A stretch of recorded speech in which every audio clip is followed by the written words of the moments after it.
বন্ধুরা, অনুরাগের ছোঁয়ায় দেখা গিয়েছে যে দীপাকে যখন সূর্য অ্যালাউ করে না সোনার কাছে ঘেঁষতে, তখন প্রবীরও বলে, বড় বৌমা তোমাকে আর ক্ষতি করতে দেবো না, তুমি এখন এখান থেকে যাও।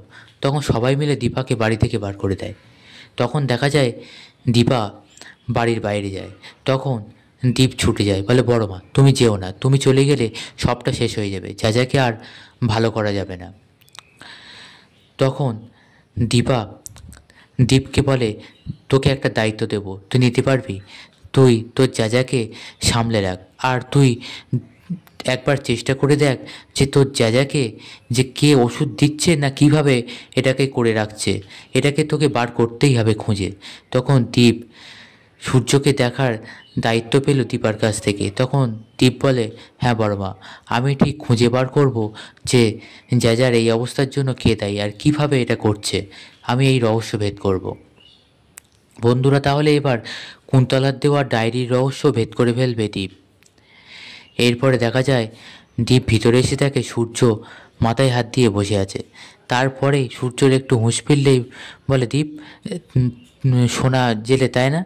আর ওর সঙ্গে কে কে আছে যেন? তখন দীপ বুঝতে পারে যে যা এবার আস্তে আস্তে আবার ভালো হচ্ছে, কিন্তু মাঝে মাঝে যা এরকম হচ্ছে কেন, কিসের প্রভাবে হচ্ছে সেটা বুঝতে পারে না। এরপরে সূর্য যখন বলতে থাকে যে সোনা তো একা না, ওর সাথে আরও দুজন ছিল, রূপা আর দীপা ম্যাম। তখন উর্মির সাথে সাথে সেই ডায়েরিটা নিয়ে আসে, কুন্তলার দেওয়া ডায়েরিটা এনে বলে, দাদাই আপনার মনে পড়ছে না তো, এক কাজ করুন, এখানে লিখে রাখুন, লিখে রাখলে তাহলে কী হবে, আপনার ঠিক মনে থাকবে। তখন দীপ পুরো ব্যাপারটা বুঝেও ঠিক মতন ধরতে পারছে না। এরপরে দেখে সূর্য উর্মির কথায় ডায়েরিটা নেয়, নিয়ে লিখতে থাকে। তারপর যখন পেন দিয়ে লেখে এবং যখন পেজগুলো উল্টোতে থাকে, তখন একবার করে মুখে হাত দেয় আর পৃষ্ঠা উল্টোতে থাকে। তারপরে ওই খাতার হাত নাকে মুখে দেয়, গালে হাত দেয়। তারপরেই খানিক সময় পরেই দীপ লক্ষ্য করে যে ডায়েরিটা সূর্যর হাত থেকে পড়ে যায়। তারপরে সূর্য কেমন যেন করতে থাকে, মাথা ধরে অজ্ঞান হয়ে যাওয়ার মতন অবস্থা করে। তখনই ডায়েরিটা দীপ তোলার আগে উর্মি ওখান থেকে নিয়ে চলে যায়। তখন দীপের মনে সন্দেহ হয়, নিশ্চয়ই ডায়েরিতে কিছু থাকতে পারে। তাহলে এবার ডায়েরির রহস্য খুঁজেই বার করবে দীপ। তবে দেখা যায় যে পরের দিনকে প্রবীর বলে যে কুন্তলাকে আমাদের সঙ্গে কথা বলতে হবে। এদিকে সূর্য বলে, আমার মেয়ের জন্য একটা ভালো লয়ার দেখতে হবে। তখন প্রবীর বলে, সূর্য আমরা অলরেডি দেখেছি, কুন্তলাকে আমরা বলেছি। তখন সূর্য বলে, ওই মহিলা না, ওনাকে না আমার ঠিক মতন লাগে না, ওনাকে আমার ঠিক লাগে না, আমাকে অন্য লয়ার ধরতে হবে। এদিকে দেখা যায় দীপা কোর্টে পৌঁছে যায়। সেখানে দীপার আগেই পৌঁছে যায় কুন্তলা, আর সোনার ব্রেনে ওয়াশ করতে থাকে। বলে, দেখেছো তো, এই বিপদের দিনে আমি তোমাকে বাঁচাচ্ছি, আর তোমার মা তোমাকে ভুলভাল বলে বুঝিয়ে আজ তোমার এই অবস্থা করেছে।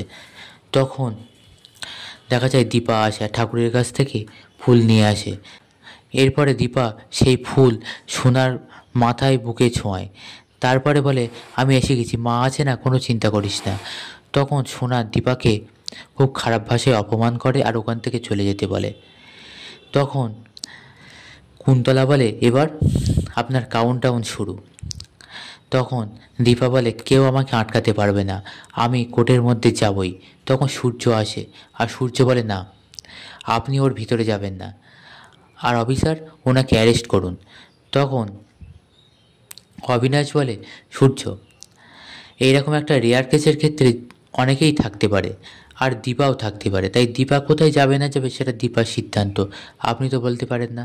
এরপর অবিনাশের কলার ধরে সূর্য। তখন অবিনাশ বলে, আপনি যেটা করছেন তার জন্য কিন্তু আপনি অ্যারেস্ট হতে পারেন। বন্ধুরা, এই ছিল আজকের মতন ডিটেলস। পরবর্তী আপডেট সবার আগে পেতে অবশ্যই চ্যানেলটিকে সাবস্ক্রাইব করে রাখুন।